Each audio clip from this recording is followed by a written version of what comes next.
Man, this freaking server, I can't get this thing to work. Was it overheated? Oh, hey, how's it going? I'm here in the Crusader cave trying to fix my server. You see, ever since that one chick released all those videos about how to do the shopping cart trick, I mean, I've said, what the hell? And I started doing it myself. Man, I must have overloaded the system or something with how many times I did it. I must have got 60 cards. In today's video, I'm going to be talking about some of the new places you can do the shopping cart trick and you actually get Visa cards. But also I'm going to talk about what happens if you get some pushback, like it says we need time to process. So you definitely want to watch this video. Stay tuned.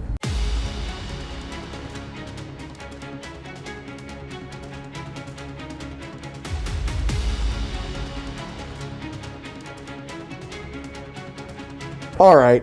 So in case you guys have been living under a rock, the shopping cart trick is when you go to a website, usually it's a website that has a credit card, and the credit card is run through Community Capital.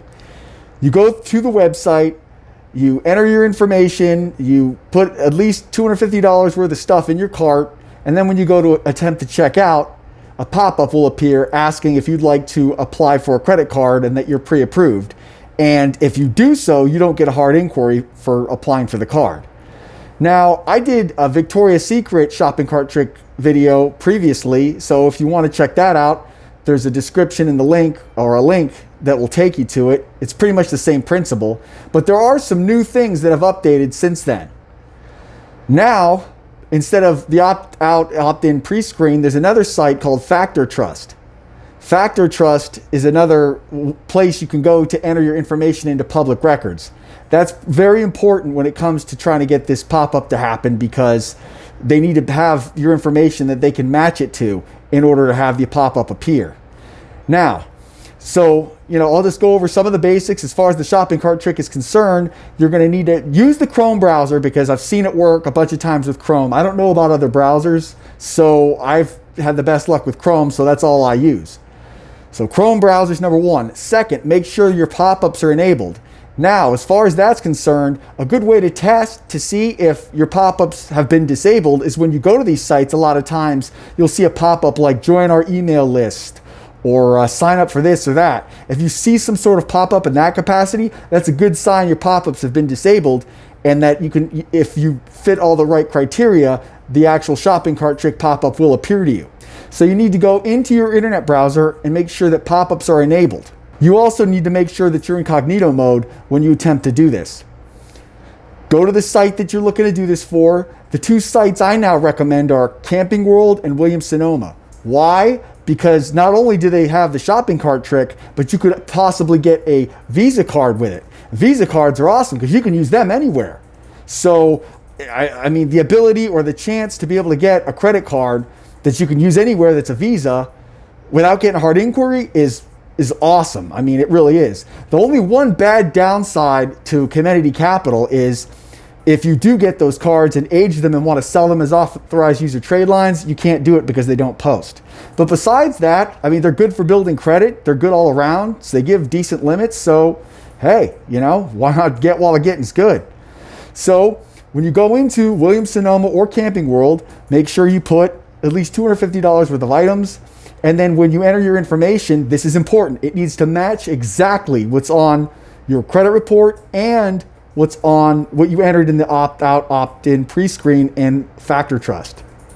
If that stuff doesn't match, it won't pop up, or you're going to get some sort of, it will pop up, and then when you enter in all your information, hit submit, it's going to say, this is under review. We're going to send you out a letter in 7 to 10 days letting you know what the decision is. All right, so for those of you that went through this whole process and you got that pushback that's saying, hey, this is under review, this video is for you, because I'm going to tell you what's going on and ways that you can try to get the card still. All right, if you get that message, it's very important that you wait for that letter, because that letter is going to have a code on it. A lot of times the letter is going to say, we need to verify your information. We need documents like a driver's license or a piece of mail, usually something like a bank statement or a utility bill.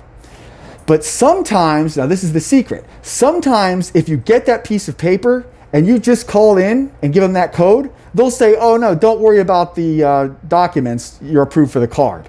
So make sure after you get that piece of paper, you call them. Don't just send in your documents, because sometimes they'll just push it right through without you having to send in the documents. Isn't that great?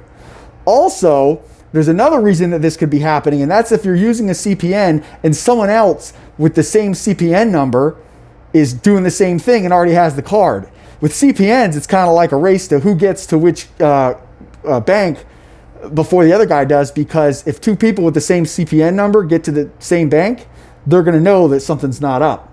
So that's definitely something you need to be aware of. If you're using a CPN and you're starting to get pushback, someone else could have the same number. Now, I know a lot of people are saying, oh, we sell CPNs that don't belong to anybody. They've never been assigned to anybody. Yes, that's true. But you got to think, like I've said before in other videos, other people are making CPNs. So there could be some other idiot with a CPN running around with the same number as you, and he got the card. So the banks, they can't check to see if the social security number or CPN number links up with the name and the birth date of the person, but they sure as hell know if they have that number already in their system. They definitely know that. Everybody needs to realize banks keep records too of, you know, what information is what. So that's something that can definitely happen. So watch out for it. Don't worry, I'm going to be making more videos. I've been doing a lot of work at the Crusader Cave, trying to get my equipment and everything all set up. I've been buying a lot of new equipment, trying to get this channel really growing. So good things are still yet to come. Don't forget to hit like and subscribe. Crusader out.